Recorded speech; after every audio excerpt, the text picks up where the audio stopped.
بسم اللہ الرحمن الرحیم۔ السلام علیکم ورحمۃ اللہ وبرکاتہ۔ میں ہوں مریم اور آپ دیکھ رہے ہیں اسلامک ایسنٹ 1.1۔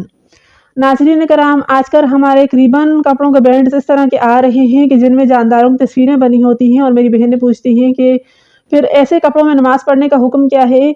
تو ایسے کپڑے کہ جن پر واضح طور پر جانداروں کی تصویریں بنی ہوں، جیسے پہاڑ وغیرہ نہ ہوں، غیر جاندار چیزیں نہ ہوں، بلکہ جاندار چیزیں ہوں، چرند پرند ہوں، انسان ہوں، ان کی تصویریں ہوں اور جانور ہوں، تو اس صورت میں ان کپڑوں میں نماز پڑھنا مکروہ تحریمی ہے۔ یعنی ایسے کپڑوں میں نماز نہ پڑھنا چاہیے، بلکہ اگر کوئی بڑی تصویر ہے تو اس کا سر کاٹ دیا جائے، پھر باقی کپڑے سے اگر بنایا جائے کپڑا قمیض وغیرہ، تو پھر نماز پڑھی جا سکتی ہے۔ یا کوئی ایسی صورت ہو جس سے ان کا چہرہ مسخ کر دیا جائے اور پھر ان میں نماز پڑھی جائے تو بھی جائز ہو سکتی ہے، لیکن ادروائز ایسے کپڑوں میں نماز پڑھنا جائز نہیں ہے۔